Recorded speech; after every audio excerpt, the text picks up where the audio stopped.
भारत का बदलता राजनीतिक माहौल एक नजर डालते हैं।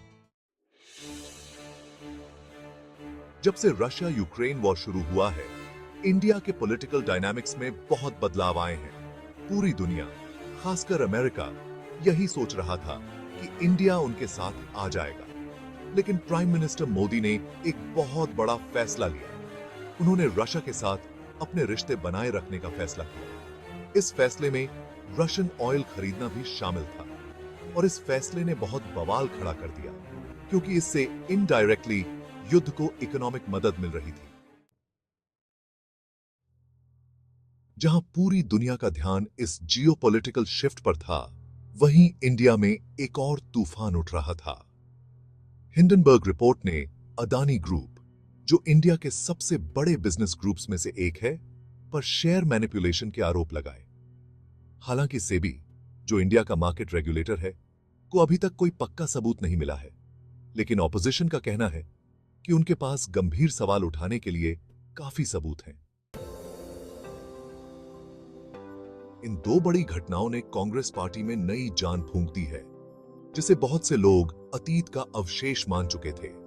सत्ताधारी पार्टी के खिलाफ नए हथियारों के साथ ऐसा लगता है कि कांग्रेस को अपनी एग्जीक्यूशन स्ट्रेटजी में एक हिडन बूस्ट मिला है। क्या यह मोदी के डोमिनेंस को कम करने की एक सोची समझी रणनीति हो सकती है? आज मीडिया को देखिए और आपको एक अजीब सा बदलाव दिखाई देगा। मोदी, जो कभी हर जगह दिखते थे, अब कम दिखाई देते हैं। इसकी जगह हमें राहुल गांधी ज्यादा दिखाई दे रहे हैं। क्या यह इत्तेफाक है या पर्दे के पीछे कुछ और चल रहा है? कमक और देखिए। मोदी सिर्फ एक लीडर नहीं है, वो बहुत लोगों के लिए स्टेबिलिटी का प्रतीक है। लेकिन सबसे मजबूत लीडर को भी सक्सेशन के बारे में सोचना पड़ता है। पॉलिटिकल चेस बोर्ड सज चुका है और ऐसे कदम उठाए जा रहे हैं जो भविष्य में मोदी के बिना इंडिया को तैयार कर सकें। मोदी के लॉयल सपोर्टर्स को टारगेट करना अगली स्ट्रैटेजी हो सकती है।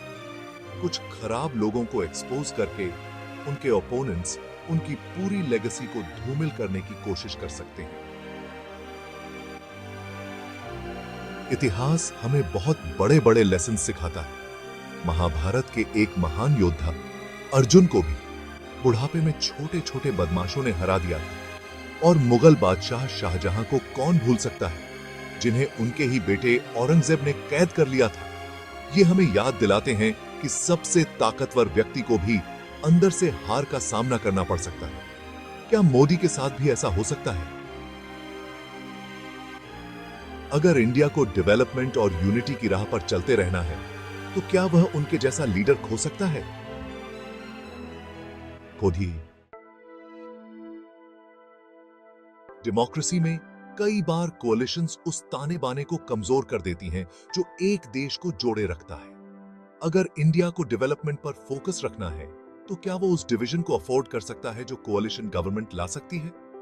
दांव पर बहुत कुछ लगा है और इस पॉलिटिकल चेस बोर्ड पर अगला कदम 1 अरब से ज्यादा लोगों के भविष्य का फैसला कर सकता है। इंडिया एक क्रॉस रोड्स पर खड़ा है।